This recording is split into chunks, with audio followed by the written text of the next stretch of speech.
ಕಾಂಗ್ರೆಸ್ ಚಕ್ರವ್ಯೂಹವನ್ನು ಭೇದಿಸಲು ಮುಂದಾದ ದಳದ ಅಭಿಮನ್ಯು. ಕಾಂಗ್ರೆಸ್ ಚಕ್ರವ್ಯೂಹ ಭೇದಿಸಲು ಮುಂದಾದ ದಳದ ಅಭಿಮನ್ಯು. ಜನತಾದಳಕ್ಕೆ ಬಲ ತುಂಬಲು ನಿಖಿಲ್ ಕುಮಾರಸ್ವಾಮಿ ಸಕ್ರಿಯರಾಗಿದ್ದಾರಂತೆ. ಕಿಂಗ್ ಮೇಕರ್ ಅಲ್ಲ, ಕಿಂಗ್ ಆಗಲು ಸದ್ದಿಲ್ಲದೆ ಜೆಡಿಎಸ್ ಪ್ಲಾನ್. ಬಿಜೆಪಿ ಮೈತ್ರಿ ಇದ್ರೂ ಕೂಡ ಸಿಎಂ ಆಗಲು ಸದ್ದಿಲ್ಲದೆ ಎಚ್ಡಿಕೆ ತಂತ್ರ ರೂಪಿಸುತ್ತಿದ್ದಾರಂತೆ. 2028ರ ಸಮರವೇ ಟಾರ್ಗೆಟ್. ಕನಿಷ್ಠ 50 ಸ್ಥಾನ ಗೆಲ್ಲೋಕು ರೆಡಿ. ಎನ್ಡಿಎ ಮೈತ್ರಿಯಲ್ಲಿ ತಮ್ಮ ಅಸ್ತಿತ್ವವನ್ನು ಗಟ್ಟಿಗೊಳಿಸಲು ಪ್ಲಾನ್ ಆಗ್ತಿದೆಯಂತೆ. ಅಪ್ಪನ ಪರ ಪಕ್ಷ ಸಂಘಟನೆಗೆ ಇಳಿದಂತಹ ನಿಖಿಲ್ ಕುಮಾರಸ್ವಾಮಿ.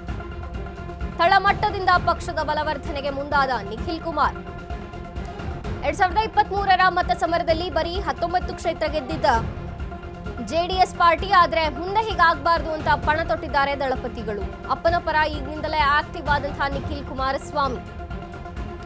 ರಾಜ್ಯದಲ್ಲಿ ಪಕ್ಷ ಬಲವರ್ಧನೆಗೆ ನಿಖಿಲ್ ಕುಮಾರಸ್ವಾಮಿ ಜಿಲ್ಲಾ ಪ್ರವಾಸ.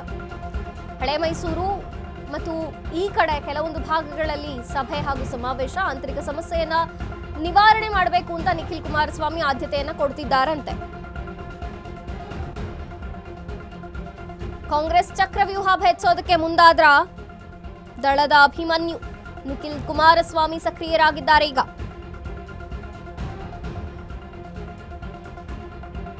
ಬಿಜೆಪಿ ಮೈತ್ರಿ ಇದ್ರೂ ಕೂಡ ಸಿಎಂ ಆಗೋಕೆ ಈ ಕಡೆ ಎಚ್ಡಿಕೆ ತಂತ್ರ ರೂಪಿಸುತ್ತಿದ್ದಾರಂತೆ. 2028ರ ಸಮರವೇ ಟಾರ್ಗೆಟ್. ಕನಿಷ್ಠ 50 ಸ್ಥಾನ ಗೆಲ್ಲಬೇಕು ಅನ್ನುವಂಥ ಗುರಿ. ಎನ್ಡಿಎ ಮೈತ್ರಿಯಲ್ಲಿ ತಮ್ಮ ಅಸ್ತಿತ್ವವನ್ನು ಗಟ್ಟಿಗೊಳಿಸೋದಕ್ಕೆ ಪ್ಲಾನ್ ಆಗ್ತಿದೆ. ಅಪ್ಪನ ಪರ ಪಕ್ಷದ ಸಂಘಟನೆಗೆ ಇಳಿದಿದ್ದಾರೆ ನಿಖಿಲ್ ಕುಮಾರಸ್ವಾಮಿ. ತಳಮಟ್ಟದಿಂದ ಪಕ್ಷದ ಬಲವರ್ಧನೆ ಆಗಬೇಕು ಅಂತ ಈಗ ನಿಖಿಲ್ ಕುಮಾರಸ್ವಾಮಿ ಪಣ ತೊಟ್ಟಿದ್ದಾರೆ. 2023ರ ಮತ ಸಮರದಲ್ಲಿ ಬರೀ 19 ಕ್ಷೇತ್ರ ಗೆದ್ದಂತಹ ಜೆಡಿಎಸ್ ಪಾರ್ಟಿ. ಆದ್ರೆ ಮುಂದೆ ಹೀಗಾಗಬಾರದು ಅಂತ ಪಣ ತೊಟ್ಟಿದ್ದಾರೆ ದಳಪತಿಗಳು. ಅಪ್ಪನ ಪರ ಈಗಿನಿಂದಲೇ ಆಕ್ಟಿವ್ ಆದಂತಹ ನಿಖಿಲ್ ಕುಮಾರಸ್ವಾಮಿ. ರಾಜ್ಯದಲ್ಲಿ ಪಕ್ಷ ಬಲವರ್ಧನೆಗೆ ನಿಖಿಲ್ ಕುಮಾರಸ್ವಾಮಿ ಜಿಲ್ಲಾ ಪ್ರವಾಸ. ಹಳೆ ಮೈಸೂರು ಮತ್ತು ಕೆಲವೊಂದು ಭಾಗಗಳಲ್ಲಿ ಸಭೆ ಮತ್ತು ಸಮಾವೇಶ.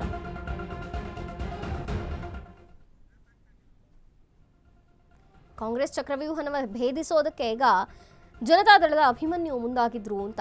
ಜನತಾದಳಕ್ಕೆ ಬಲ ತುಂಬಲು ನಿಖಿಲ್ ಕುಮಾರಸ್ವಾಮಿ ಸಕ್ರಿಯರಾಗಿದ್ದಾರೆ.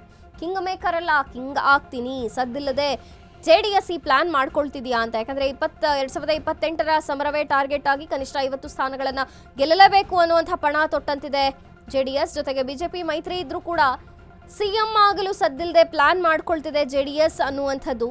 ಎನ್ಡಿಎ ಮೈತ್ರಿಯಲ್ಲಿ ತಮ್ಮ ಅಸ್ತಿತ್ವವನ್ನು ಗಟ್ಟಿಗೊಳಿಸೋದಕ್ಕೂ ಪ್ಲಾನ್ ಆಗ್ತಿದೆಯಂತೆ. ಅಪ್ಪನ ಪರ ಪಕ್ಷ ಸಂಘಟನೆಗೆ ಇಳಿದಂತಹ ನಿಖಿಲ್ ಕುಮಾರಸ್ವಾಮಿ. ತಳಮಟ್ಟದಿಂದ ಪಕ್ಷದ ಬಲವರ್ಧನೆ ಆಗಬೇಕು ಅಂತ ನಿಖಿಲ್ ಕುಮಾರಸ್ವಾಮಿ ಪಣ ತೊಟ್ಟಿದ್ದಾರೆ. 2023ರ ಮತ ಸಮರದಲ್ಲಿ ಬರೀ 19 ಕ್ಷೇತ್ರ ಗೆದ್ದಿದ್ದಂತಹ ಜೆಡಿಎಸ್ ಪಾರ್ಟಿ. ಈಗ ಹಂಗಾಗಬಾರ್ದು, ಕನಿಷ್ಠ 50 ಸ್ಥಾನಗಳನ್ನು ಗೆಲ್ಲೇಬೇಕು ಅಂತ ಪಣ ತೊಟ್ಟು ಕಣಕ್ಕಿಳಿದಿದ್ದಾರೆ ನಿಖಿಲ್ ಕುಮಾರಸ್ವಾಮಿ.